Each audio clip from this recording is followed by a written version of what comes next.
Good evening, everyone. Happy Monday. This is day 1 of week 10. And just as a reminder, don't forget you have the review for your final exam on Thursday, May 10th at 7. This is Central Time. You'll enter this site and enter the Bloom Room using the password student. So make sure that you get that in your schedule book because it's important, I think, that you perform much better on the exams when you've had this review session. Additionally, let's look at the modules for the week. I was able to get through all of your clinical round discussions, but haven't yet because those were just due yesterday, the clinical practice scenarios. So I'll be working on those this week. Our week 10 overview begins with the devotion, as it always does, and our focus is on autism. 1 out of 6 children is identified with a developmental disorder and or a behavioral problem, and approximately 1 in 88 children are diagnosed with an autism spectrum disorder. Developmental disorders have subtle signs and can be easily missed, so make sure that you're listening to parents. When we're in a pediatric practice, we end our visit with parents discussing anticipatory guidance. And what is that all about?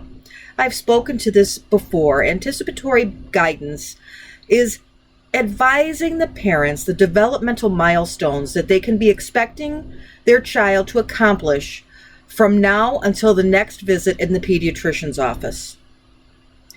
When they come for that visit, many practices have the parents fill out a form to identify whether or not the children are meeting those goals. As the healthcare provider, it's important for us to recognize when these goals are not being met so that we can provide early intervention. The key for long-term success is early intervention, whether it be behavioral or developmental. Early identification and early intervention is key for having the greatest long-term success.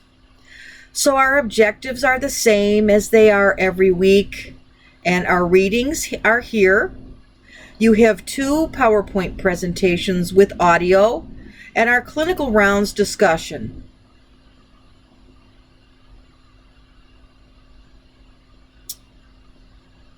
All right. And essentially, you're going to do the same thing that you've done in the previous weeks. I want you to take an interesting patient from your practice and follow the same format that you've been following in the weeks prior. I think that this is a really good way for us to not only learn about the pediatric population, but it also helps to build our treatment notebook so that when we're out there starting our practice, we can have a good listing of resources. And I read these so I can let you know whether or not the treatment was on point, or whether I would say, hey, you know what, I respect the provider and their treatment modality. However, the current clinical practice differs, and I'll let you know what that current clinical practice is. So we're getting there. Next week is going to be your last clinical round discussion, and we'll go over that on Sunday. But start getting yourself organized for preparation of the final, because it will be here before you know it. And reach out to me if you have any questions or concerns. Have a great evening.